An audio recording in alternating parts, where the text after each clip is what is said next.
Halo semua, kami dari kelompok 5.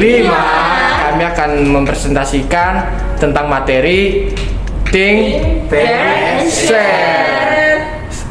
Tapi kamu ada. Ada, bisa dapat uang ya apa?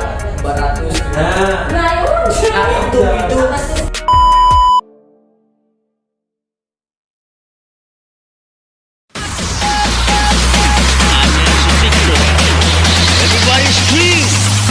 Raja Warugu sebagai guru, Permati Kaya sebagai murid.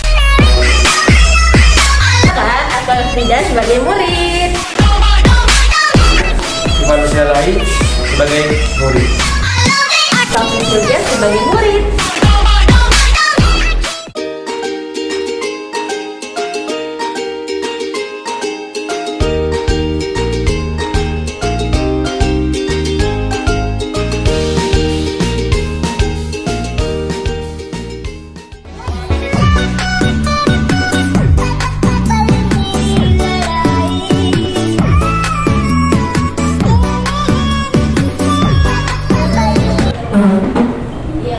Selamat pagi semuanya.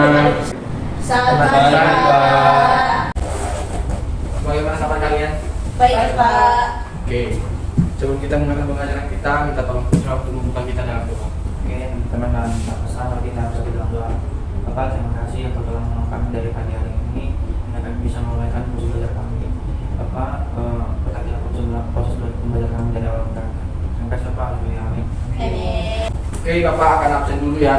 Krista, Hadir, Pak. Elfrida, Hadir, Pak. Murni, Tidak hadir, Pak. berapa? Sakit. Sakit apa, Elfrida? Sakit perut. Oke, dia udah kasih surat. Izin besok baru. Soalnya baru sakitnya tadi pagi. Putra, Hadir Pak. Rivaldo, Hadir Pak. oke. Kalau udah tonton video dari Bapak kemarin, Sudah, Pak. oke bagus. Kita akan menggunakan pembelajaran kita dengan presentasi kelompok. Kelompok 1 udah siap? Siap. Oke, langsung saja dipersilakan dengan pembelajaran kita. Kelompok 1 maju ke depan. Shalom Halo semuanya. semuanya. Shalom. Perkenalkan, nama aku Elvira Junati Purba dan teman saya. Rivaldo Silalahi. Nah, kami akan menjelaskan materi yang telah Bapak berikan dalam video kemarin tentang sejarah perkembangan sosiologi. Sebelumnya, aku akan menjelaskan sosiologi itu apa. Nah, sosiologi adalah suatu studi yang mempelajari tentang sifat, perilaku, dan perkembangan dari masyarakat. Dan selanjutnya tentang sejarahnya akan diperjelas oleh Rivaldo. Nah, selanjutnya awal perkembangan sosiologi itu berakar dari karya-karya filosofi dunia seperti Plato, Aristoteles, dan Confucius. Sosiologi diciptakan oleh Auguste Comte yang berasal dari filsuf Prancis, sehingga dia disebut sebagai bapak sosiologi dunia. Selain dari pencetusannya Bapak sosiologi, berkembangnya sosiologi ini terjadi karena revolusi industri juga. Sekian dari presentasi kami. Jika ada pertanyaan, dipersilakan. Oke, kelompok 1 presentasi yang sangat bagus. Oke, kelompok 2 kalau misalnya ada pertanyaan dipersilakan. Pertanyaan Pak, jadi pertanyaan saya, ada nggak sih buktinya peninggalan sejarah sosiologi itu? Oke, terima kasih pertanyaan dari kelompok 2. Jadi saya langsung menjawab pertanyaan dari kelompok 2. Asal mula perkembangan sosiologi kan, itu berasal dari bukti peninggalan sejarah, manusia bersejarah, hidup secara berkelompok. Apakah benar? Apakah kami diterima? Ya, diterima. Sekian presentasi dari kami. Tuhan Yesus memberkati. Oke, kelompok 1 terima kasih Mas Beb. Oke, sekarang kelompok 2 dipersilakan. Shalom, teman-teman. Shalom. Perkenalkan, kami dari kelompok 2 ingin menjelaskan tentang asal mula perkembangan sosiologi. Sebelum itu, kami ingin memperkenalkan diri terlebih dahulu. Perkenalkan saya Krista Priscilia. Saya Putra Marti Kaya. Baiklah, kita mulai dari pembahasan kami, yaitu asal mula dan perkembangan sosiologi. Dari bukti peninggalan sejarah manusia prasejarah hidup secara berkelompok. Dan juga asal usul sosiologi adalah Aristoteles yang mengatakan bahwa manusia adalah makhluk sosial. Ia menjelaskan bahwa proses sosialisasi adalah bentuk pengelompokan yang mengembangkan cara hidup secara beraturan atau terbentuk. Nah, mempertahankan hidupnya, cara hidup ini disebut dengan kata lain yaitu budaya yang ada di dalam kehidupan manusia sehari-hari. Selanjutnya ada sosiologi merupakan suatu rumpun dalam ilmu sosial yang seorang ahli filsafat Prancis yang bernama Auguste Comte. Selanjutnya akan dijelaskan oleh teman saya. Nah, kita sudah mendengarkan kan tentang presentasi kelompok 1 yang mengatakan bahwa lahirnya sosiologi karena filsuf dari filsuf Auguste Comte. Nah, lahirnya sosiologi terjadi pada tahun 1842. Nah, melalui karya Auguste Comte ini yang berjudul Cause de Philosophie Positive. Nah, Auguste Comte ini membagi dua garis besar tentang sosiologi, yaitu statika sosial dan dinamika sosial. Nah, statika sosial ini yaitu mewakili stabilitas dan kemantapan. Dan yang kedua adalah dinamika sosial yang mewakili perubahan. Dan juga salah satu dari filsuf yang bernama Pietirim Sorokin juga mendefinisikan sosiologi ini yaitu ilmu yang mempelajari hubungan dan pengaruh timbal balik antara aneka macam gejala sosial, contoh hukum dengan ekonomi. Ya, sekian dari presentasi kelompok kami. Apakah ada pertanyaan? Saya, aku mau bertanya, ada nggak sih ciri khas dalam mempelajari sosiologi?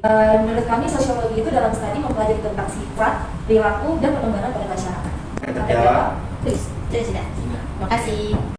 Sekian dari presentasi di kelompok kami. Jika ada kesalahan, mohon dimaafkan. Terima kasih. Oke, Iwan klaim kelompok 2. Silakan.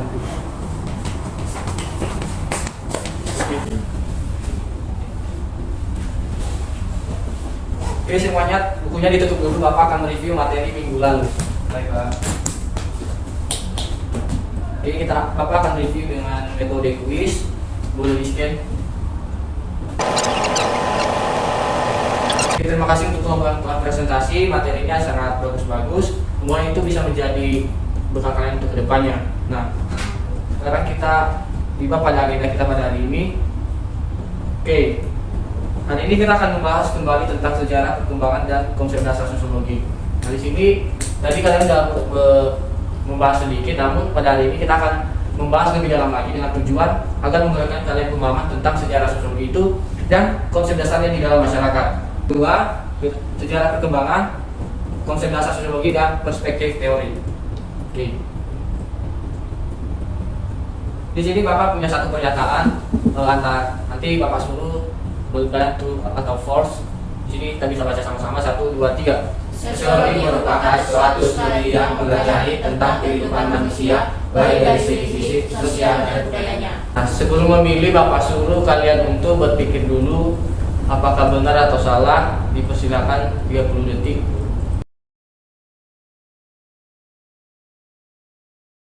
Kiri, force sebelah kanan.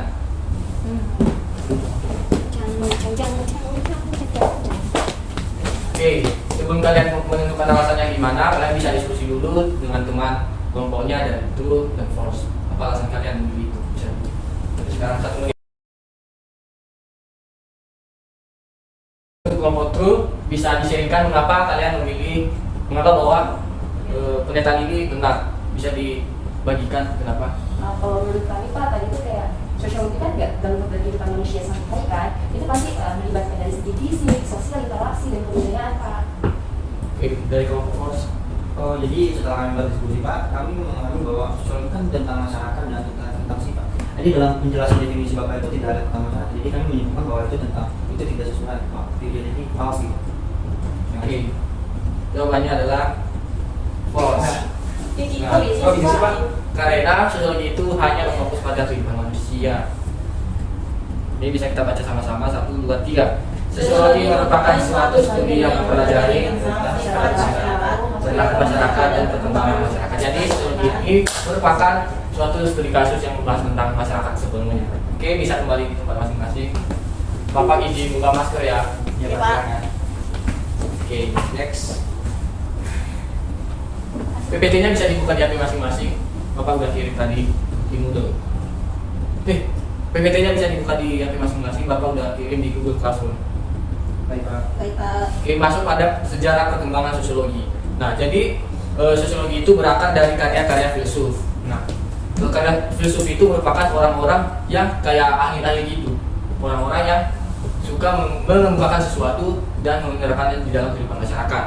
Termasuk Plato, Aristoteles, dan Confucius. Oke.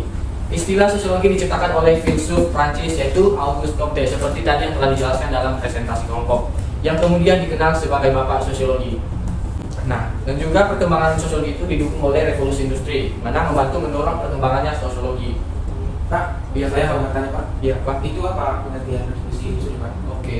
Revolusi industri itu merupakan suatu perubahan yang berlangsung secara cepat dan menyangkut dasar atau pokok-pokok kehidupan. Jadi, revolusi industri ini mendorong para filsuf-filsuf untuk mengembangkan sosiologi, membantu mereka untuk mengemukakan masalah-masalah yang terjadi di dalam masyarakat.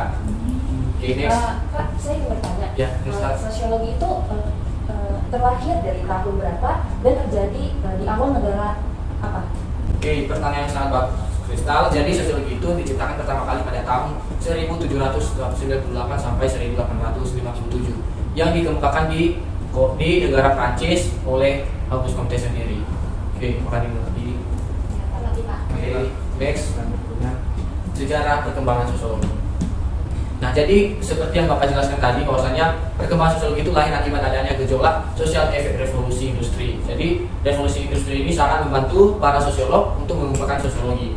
Nah, akibat revolusi tersebut banyak terjadi eksploitasi tenaga kerja dan urbanisasi yang sangat besar. Dengan adanya eksploitasi tersebut, para sosiolog sangat memiliki peluang besar untuk mencari tahu masalah-masalah yang terjadi di dalam masyarakat. Nah, next. Nah, kita masuk pada sejarah sosiologi pada abad ke-19 atau tepatnya pada tahun 1798 terjadi revolusi industri di Prancis yang menimbulkan banyak kekhawatiran di tengah-tengah masyarakat. Maka dari itu, Auguste Comte sendiri atau Bapak Sosiologi Dunia merancang instrumen penelitian yang digunakan untuk mempelajari pola perilaku masyarakat. Dan pada akhirnya ia menemukan bahwa masalah tersebut tergolong dalam sosiologi yang sekarang kita kenal. Pak, saya mau tanya, penemu sosiologi di Indonesia pertama kali itu siapa ya Pak? Oke, kalau penemu sosiologi di Indonesia itu adalah Bapak Selos Marjan. Oke, next.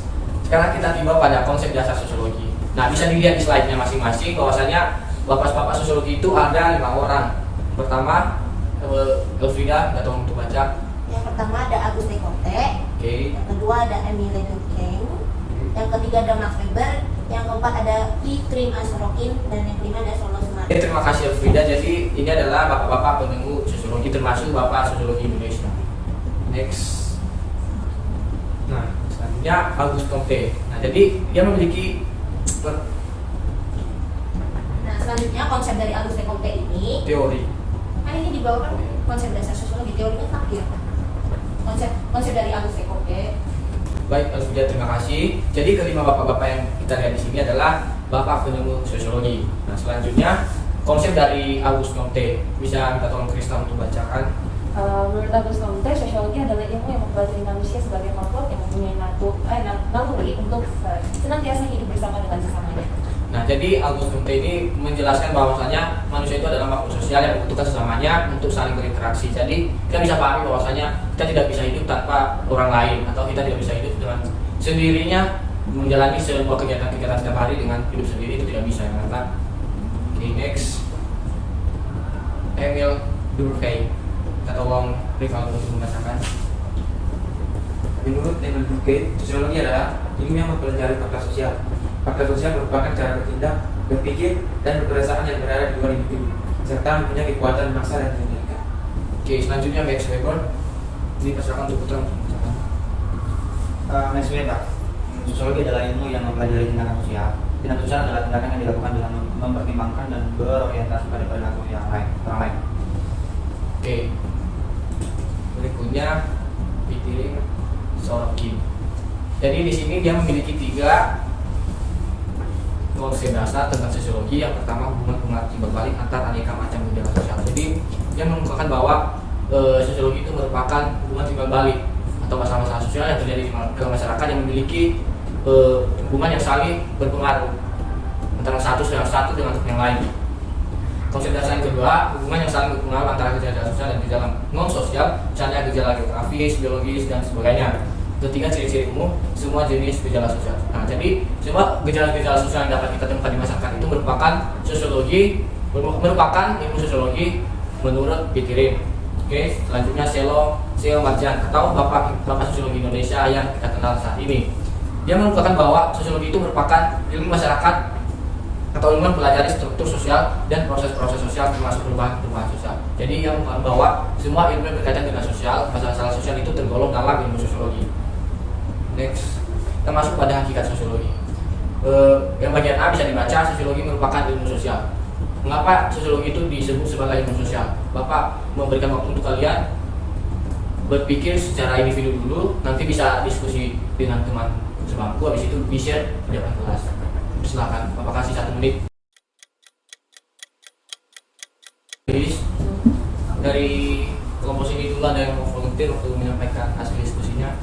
Oke, saya Pak. Oke, Jadi setelah kami diskusi tadi kan sosiologi itu kan menjelaskan memahami karakteristik sifat manusia gitu kan Pak. Nah kita kan juga makhluk sosial tuh yang butuh teman untuk berbicara, untuk bincang-bincang atau apapun itu, dan dengan sosial itu kita juga butuh memahami karakteristik sesama kita gitu biar dalam komunikasi kita juga tidak terjadi tidak terjadi salah paham gitu karena kita tidak memahami karakteristik dari teman kita gitu Pak.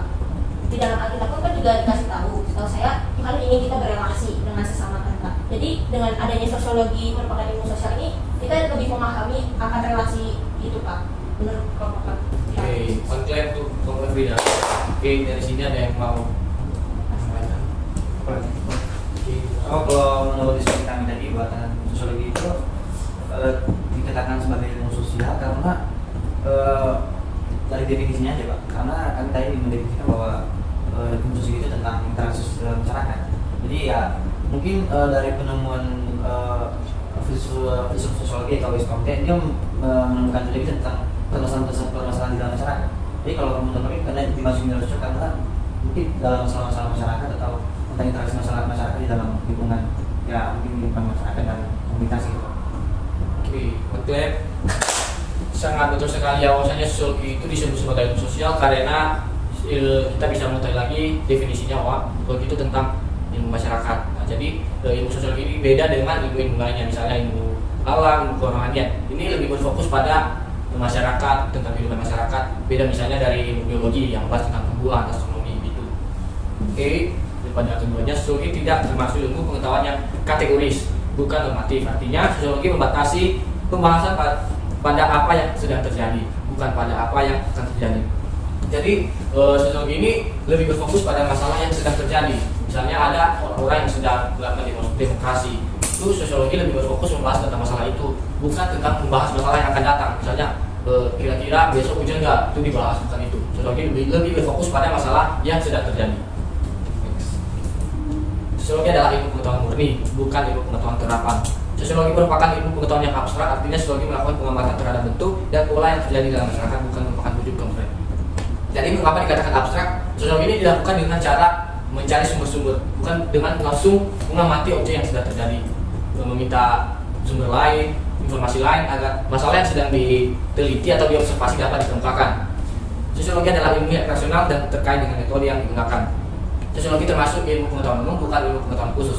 Nah, kenapa dikatakan pengetahuan umum? Karena mempelajari gejala umum yang terjadi pada objek studinya itu masyarakat. Jadi gejala umum yang dipelajari lebih ditekankan pada interaksi yang terjadi di dalam masyarakat. Itu mengapa sosiologi dikatakan umum, karena dia lebih berfokus pada masyarakat, bukan pada lebih berfokus pada objek-objek tersebut. Lanjut, ciri-ciri sosiologi. Yang pertama, sosiologi itu bersifat empiris, artinya sosiologi sebagai ilmu dilandasi pada observasi kenyataan dan tidak bersifat spekulatif atau mengira-ngira suatu kebenaran. Jadi sosiologi ini bersifat empiris itu karena mencari sumbernya itu bukan karena dipikirkan, dinalarkan, bukan karena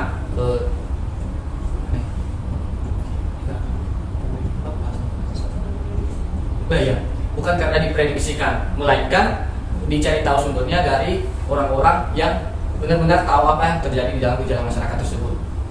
Sosiologi juga bersifat teoritis, artinya ilmu pengetahuan dibangun menjadi sebuah teori yang disusun secara logis untuk tujuan mencari sebab akibat dari suatu fenomena sosial. Nah, jadi sosiologi ini disusun atau dibangun menjadi sebuah teori. Misalnya ada sebuah masalah itu dikemukakan, kemudian itu bisa menjadi sebuah teori yang dibagikan untuk masyarakat sekitarnya.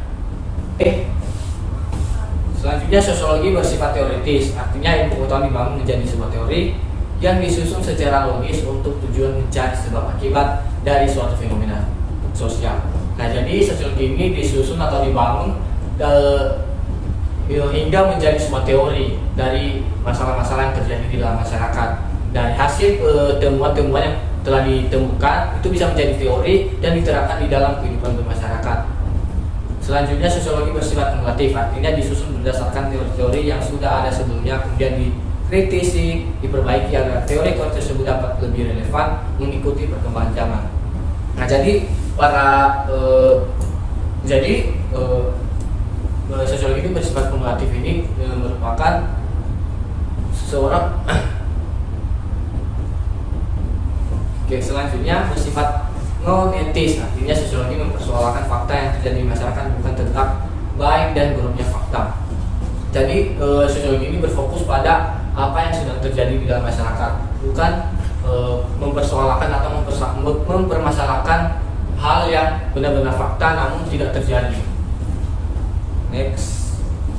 Oke, teori sosiologi. Next.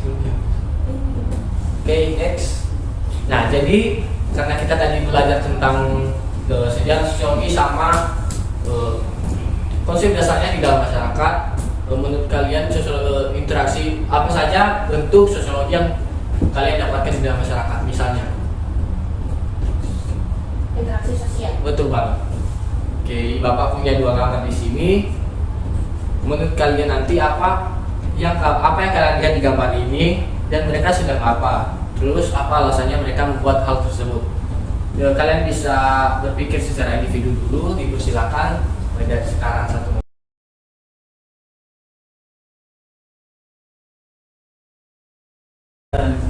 Oke, terima kasih untuk jawaban yang sangat bagus-bagus. Waktunya untuk kita semua dulu. Oke, betul sekali apa kata kalian bahwasanya gambar kedua ini termasuk dalam interaksi sosial, di mana yang gambar pertama ini tentang peperangan pada masa-masa dulu. Sedangkan gambar kedua ini tentang gotong royong. Nah, ini sama-sama interaksi sosial, namun tujuannya itu beda-beda. Nah, saya sedikit meluruskan dari penjelasan Rivaldo tadi. Menurut dia tadi bahwasanya gambar 1 itu sosiologi belum ada pada saat terjadi tersebut. Namun Rivaldo, sosiologi sudah ada sebelum peperangan itu terjadi. Soalnya sosiologi itu ditemukan pada tahun 1700-an, sedangkan peperangan ini terjadi pada masa perjuangan bangsa Indonesia membela negara kita itu terjadi pada 1900-an. Jadi otomatis sosiologi itu udah terlebih dahulu ditemukan. Oke, jelas Rivaldo? Jelas, Pak. Oke, mungkin materi kita pada hari ini selesai. Untuk tugasnya bisa difotokan, jangan lupa dikerjakan ya. Ya, Pak. Oke, setelah materi kita pada hari ini, apa ya kira-kira insight yang kalian dapat? Mulai dari Rivaldo, sharingkan. Insight yang saya dapatkan yaitu bahwa sosiologi itu yang terjadi di masyarakat itu masih membutuhkan orang lain. Artinya seseorang itu tidak bisa hidup sendiri di dalam kehidupannya, masih membutuhkan orang lain, sehingga harus ada interaksi di dalam sebuah komunitas. Oke. Kalau menurut aku, insight yang aku dapat, kan sosiologi memahami masyarakat kan. Nah, sosiologi itu udah ada sejak dulu sebelum peperangan gitu kan Pak. Jadi kayak memang konsep sosiologi ini sangat dibutuhkan dalam interaksi sosial, baik di zaman dahulu dalam peperangan ataupun zaman sekarang seperti tadi gotong royong gitu. Dan di dalam interaksi itu sosiologi berperan penting. Oke, outlet kan salah seorang sebelum itu kan sejarah biar kita tidak mau. Oke, lanjut Kristal. Jadi insight yang saya dapatkan hari ini Pak tentang sejarah timbulnya sosiologi apa ini tentang Auguste Comte pertama kalinya, lalu timbulnya ternyata ada awal timbulnya sosiologi berkembangnya dari negara Prancis terlebih dahulu, lalu siapa itu penemu sosiologi di Indonesia, terus Pak yang paling saya insight yang saya dapatkan dalam kehidupan individu itu ternyata manusia itu tidak bisa hidup sendiri, jadi merupakan sosialisasi dalam kehidupan masyarakat karena sosialisasi adalah salah satu pertahanan hidup manusia. Oke, one clap. Putra. Menurut saya dapat dari materi ini bahwa sosiologi itu semua penting dalam kehidupan kita, karena kalau kita tidak bersosial kita tidak bisa hidup sendiri. Nah, sebagai Bapak tadi mengatakan bahwa manusia diciptakan oleh Allah serupa dengan dia agar berrelasi dengan sama. Ketika bahkan Adam diciptakan harus membutuhkan seorang pendamping, itu juga Allah yang diciptakan Allah yang punya 3 pribadi dan saling berrelasi. Oke, itu saja sih yang saya katakan. Oke, berikan feedback untuk kita semua. Sangat betul sekali ya, dan juga desainnya sangat bagus-bagus. Semoga itu bisa menjadi pemahaman ke depannya. Jadi anak-anak kembali Bapak tegaskan lagi bahwasanya kita adalah makhluk yang diciptakan Allah. Kita juga berrelasi dengan sesama. Kita juga membutuhkan sesama kita. Kita tidak bisa hidup tanpa orang lain. Seperti Allah juga berrelasi dengan sesama pribadinya. Oke, mungkin begitu saja materi kita. Bapak punya kabar gembira untuk kalian semua. Minggu depan Bapak ada urusan di luar negeri, jadi kelas kita asinkronus.